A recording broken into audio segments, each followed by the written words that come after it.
Praise the Lord. ஆண்டவரும் இரட்சகருமாகிய இயேசுவின் நாமத்தில் உங்கள் யாவருக்கும் அன்பின் வாழ்த்துக்கள். தேவனுடைய பெரிதான கிருபையினால் இந்த 3ஆம் மாதம் 1ஆம் தேதி தேவனுடைய சமூகத்தில் நாம் இப்படி ஒருவரை ஒருவர் சந்திப்பதில் பெரும் மகிழ்ச்சி அடைகிறோம். கர்த்தர் நல்லவர், அவர் கிருபை என்றும் உள்ளது.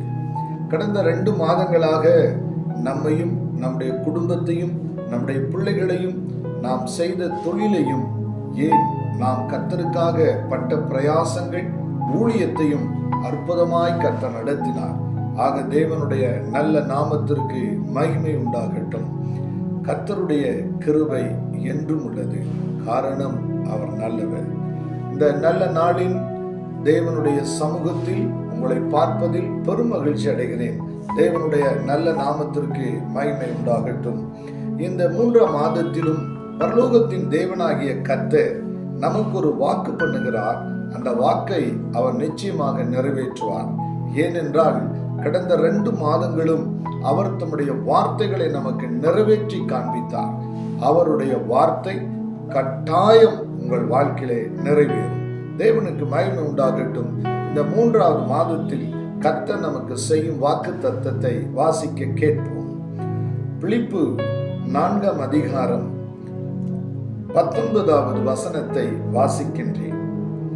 என் தேவன் தம்முடைய ஐஸ்வரியத்தின்படி உங்கள் குறைவுகளை கிறிஸ்து இயேசுவுக்குள் மகிமையிலே நிறைவாக்குவார். என் தேவன் உங்கள் குறைகளை நிறைவாக்குவார்.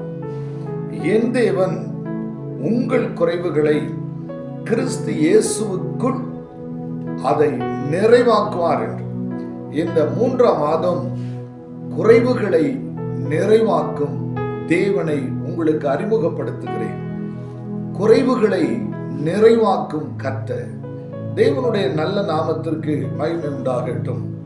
நீங்கள் ஆதியாகம புஸ்தகம் 1, 2, 3 வசனங்களை வாசிக்கும் போது இந்த பூமியை சிருஷ்டித்த தேவன் எல்லாவற்றையும் சிருஷ்டித்து அவர் பார்க்கையில் எல்லாம் நல்லது என்று கண்டாராம். ஆண்டவருடைய நாம மகிமைப்படுவதாக. அப்படியே இன்றைக்கும் இந்த 3ஆவது மாதத்தில் நாம் அடியெடுத்து வைப்பது நல்லது என்று கர்த்தர் கண்டு நமக்கு தேவன் இந்த வாக்குத்தத்தத்தை தேவன் செய்கிறார்.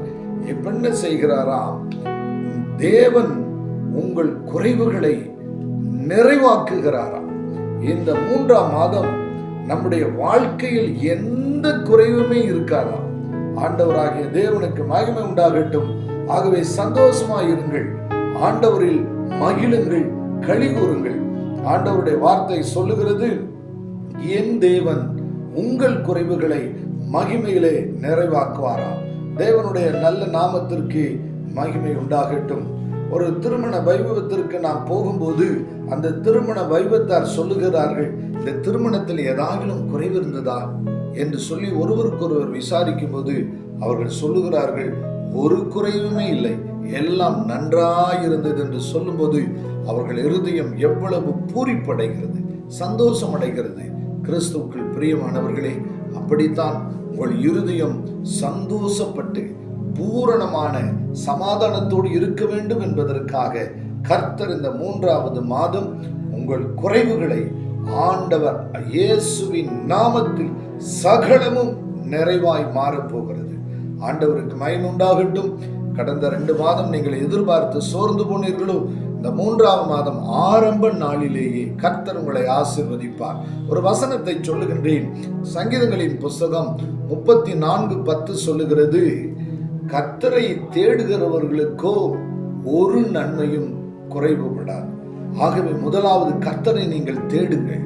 அதிகாலையில் தேடுங்கள், குடும்பமாய் தேடுங்கள், ஆலயத்தில் போய் தேடுங்கள், இந்த வேதத்தில் அவரை தேடுங்கள். நீங்கள் தேடினால் அவரை பார்க்கலாம். நீங்கள் தேடினால் ஆண்டவர் உங்களுடைய குறைவுகளை நிறைவாக்குவேன் என்று வாக்கு பண்ணுகிறார். இயேசுவின் நாமத்திற்கு மகிமை உண்டாகட்டும். ஆகவே கர்த்தர் தாமே இந்த வாக்கின்படியே தேவன் உங்கள் குறைவுகளை நிச்சயமாக நிறைவாக்குவார். ஆகவே நீங்கள் அவரை தேடுங்கள், ஆண்டவர் உங்களை ஆசீர்வதிப்பார். 2வது, கானான் ஒரு கல்யாண வீட்டில் திராட்சரசம் குறைவுபட்டது என்று யோவான் 2ஆம் அதிகாரம் 5ஆம் வசனம் சொல்லுகிறது. யோவான் 2ஆம் அதிகாரம் 5வது வசனம் சொல்லுகிறது. அப்படி என்றால் என்ன? இயேசுவின் தாயாகிய மரியாள் சொல்லுகிறார்கள், அவர் உங்களுக்கு என்ன சொல்லுகிறாரோ அதன்படி செய்யுங்கள்.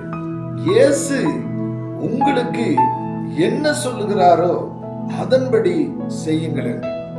ஆகவே இயேசு எப்பொழுது நம்மளோடு பேசுவார்? நீங்கள் இந்த வேதத்தை அனுதினமும் வாசிக்க வேண்டும், கருத்தாய் வாசிக்க வேண்டும். ஆண்டவராகிய தேவனுக்கு மகிமை உண்டாகட்டும்.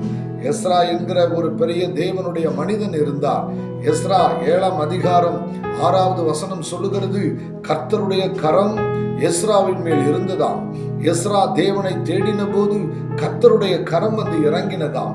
ராஜாவின் இடத்தில் கேட்டதெல்லாம் கிடைத்ததாம், ஒரு குறையும் இல்லாமல். ராஜாவினிடத்தில் கேட்டது அத்தனையும் கிடைத்ததாம். அப்படியே இயேசுவின் நாமத்தில் இந்த மாதம் நீங்கள் கேட்கிறது அத்தனையும் உங்களுக்கு கிடைக்கும். ஆகவே கர்த்தருடைய வார்த்தை சொல்லுகிறது, யோவான் 2:5, இயேசு உங்களுக்கு என்ன சொல்லுகிறாரோ அதன்படி செய்யுங்கள். வேலை ஸ்தலத்திலே செய்யுங்கள், வியாபாரத்திலே செய்யுங்கள், ஊழியத்திலே செய்யுங்கள், ஜெப வாழ்க்கையிலே செய்யுங்கள், குடும்பத்திலே செய்யுங்கள். இயேசு என்ன சொல்லுகிறாரோ அதன்படி செய்யும் போது குறைவுகள் நிறைவாகும். அந்த நிறைவாகும் போது தேவனுடைய மகிமை வெளிப்படுமா, அற்புதம் நடக்குமா, அதிசயத்தை காண்போமா. ஆகவேதான் கர்த்தருடைய வார்த்தை சொல்லுகிறது, குறைவுகளை நிறைவாக்கும் கர்த்தரவர். ஒரு மனிதன் குடும்பத்திலே சமாதான குறைவு வரக்கூடாது. ஒரு மனிதனுடைய உள்ளத்தில் சமாதான குறைவு வரக்கூடாது. அவன் வாழ்கிற இல்லத்திலும் வரக்கூடாது. அவன் வேலை ஸ்தலத்திலே வரக்கூடாது. ஆக தேவன் முதலாவது உள்ளத்திலே சமாதானத்தையும், இல்லத்திலே சமாதானத்தையும், வேலை ஸ்தலத்திலே சமாதானத்தையும் தந்து தேவன் நம்மை ஆசீர்வதிக்க விரும்புகிறார். ஆகவே கிறிஸ்துவுக்குள் பிரியமானவர்களே, இந்த மாதம் பரலோகத்தின் தேவன் உங்கள் குறைவுகளை கிறிஸ்துவுக்குள் மகிமையிலே நிறைவாக்குவார். குறைவில்லாத மாதத்தில் அடியெடுத்து வைக்கிறோம். நீங்கள் குறைவை காண மாட்டீர்கள். பேதுரு வலையை வலதுபுறத்தில் போடு என்று இயேசு சொன்னார். அந்த வார்த்தைக்கு கீழ்ப்படிந்தான். அவன் வலையை போட்டவுடன் மீன்கள் எங்கிருந்து வந்ததோ தெரியவில்லை, 2 படகுகள் நிரம்பினதாம். வெறுமையான படகு நிரம்பினதாம். அப்படியே இயேசுவின் வார்த்தைக்கு நாம் கீழ்ப்படிவோம். உங்களுக்கு அற்புதங்களை கர்த்தர் காண செய்வார். ஆண்டவருக்கு மகிமை உண்டாகட்டும். நாம் கண்களை மூடி ஜெபிப்போம். அன்பின் பரலோக பிதாவை, 3ஆம் மாதத்தில் அடியெடுத்து வைக்க உதவி செய்த தேவனுக்கு ஸ்தோத்திரம். என் தேவன் உங்கள் குறைவுகளை மகிமையில் நிறைவாக்குவார் என்று இதை கேட்கிற ஒவ்வொரு ஆண்டவரை குடும்பத்திலும் இயேசுவின் நாமத்தில் இந்த பிலிப்பு 4:19 படி ஒவ்வொருவருக்கும் அதிசயம் செய்யும். 4ஆம் அதிகாரம் 19வது வசனத்தின்படி ஒவ்வொருவருக்கும் அதிசயம் நடக்கட்டும். ஆண்டவர் இயேசுவின் நாமத்தில் மனதார ஆசீர்வதிக்கிறேன், மனதார ஆசீர்வதிக்கிறேன். இயேசுவின் மூலம் ஜெபம் கேளும் நல்ல பிதாவே. ஆமென், ஆமென். Praise the Lord. God bless you. கர்த்தர் உங்களை ஆசீர்வதிப்பார். Thank you.